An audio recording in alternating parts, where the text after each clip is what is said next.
It is a moonlit night at Lorraine Castle. Your hosts are three senile people.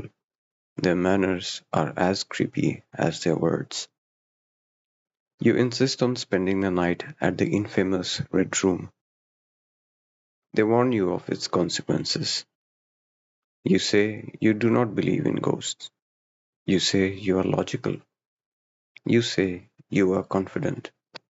All that your hosts have to say to this is, it is your own choosing. You find yourself walking alone, walking swiftly through the hallway with just a candlestick to light the path. When you reach the Red Room, you unlock its door with your face turned slightly sideways, keeping an eye on the dark hallway as if creeping up behind you. You settle in for the night in this dimly lit room, believing you are brave. Yet, something does not feel right. Moments later, the candle flames start going out one after the other, and you frantically rush to light them up. In a moment of rush, you get hurt in your thighs by the edge of the bed. And then you see it.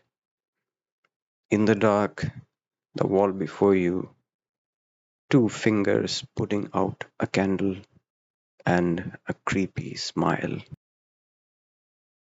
This is The Red Room, one of the greatest psychological horror stories ever written. First published in 1896, it follows a skeptic who sets out to disprove a haunted room legend, only to discover that some enemies do not need a body to destroy you. More than 100 years before scientists could explain why, H. G. Wells built an entire horror story around this single psychological truth.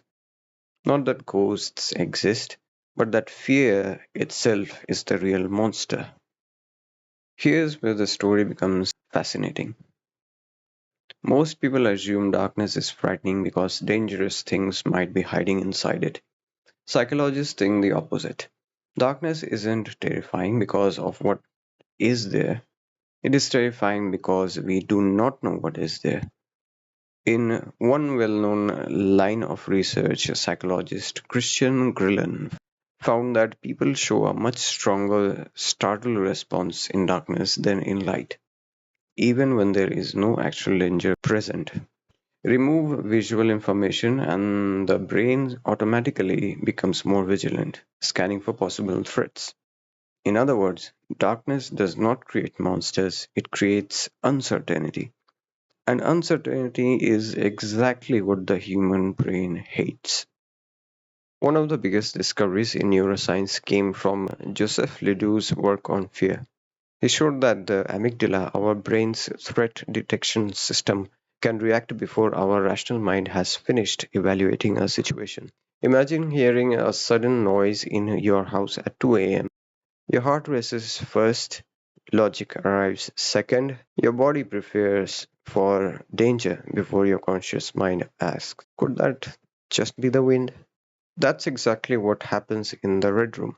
The protagonist enters believing only in logic, but the deeper the darkness becomes, the less control logic has. His body begins writing a horror story before his mind can edit it.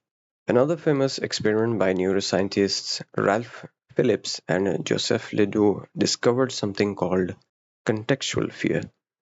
Instead of fearing one object, our brain can learn to fear an entire place. If a particular environment becomes associated with danger, simply returning to that location can trigger anxiety. Think about hospitals. Many people become uncomfortable the moment they walk inside, even before anything happens. The building itself becomes part of the emotional memory. That's exactly what Wells does in the Red Room. Nothing supernatural has to live there. Generations of terrifying stories have already transformed the room into a psychological trap. The protagonist isn't just entering a bedroom, he's entering centuries of expectation, and expectation is often enough. The most brilliant part of the story is that H. G. Wells never needs to show us a monster. He lets our imagination build one instead. Unlike modern horror films, which often reveal the creature, Wells hides it. Because he understands a timeless truth. The unknown is almost always scarier than the known. Our brains are prediction machines. When information is missing, we instinctively fill in the blanks, usually with the worst possible explanation. That's why a dark hallway feels different from a bright one, why every unexplained sound seems louder at night, why a coat hanging on a chair suddenly looks like a person after midnight. The darkness did not change, your brain did. It is amazing to think that this story was written in the 19th century, before neuroscience, before brain scans, or before psychologists could measure fear in the laboratory. Yet Wells understood something science continues to confirm. Fear is not always a response to danger. Often, it is a response to uncertainty. And uncertainty is something every human being experiences. Facing an uncertain future, our minds naturally invent possibilities. Sometimes those imagined possibilities become more frightening than reality itself. That's why the Red Room does not feel old, it feels human. By the end of the story, H. G. Wells leaves us with an unsettling realization. Perhaps the greatest ghost isn't hiding in abandoned castles.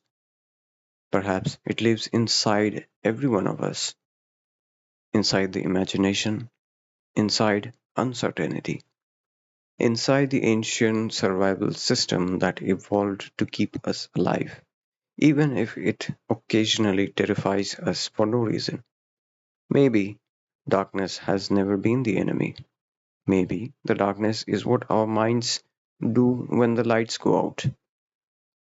And that is why the Red Room still feels fresh more than 125 years later.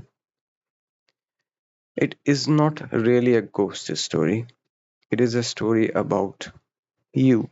Because sooner or later, everyone has to spend a night alone with their own imagination.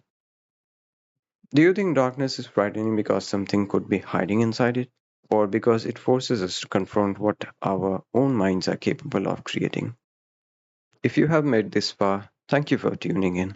This is Fiction Gravy, and next time we will meet with another piece of literature.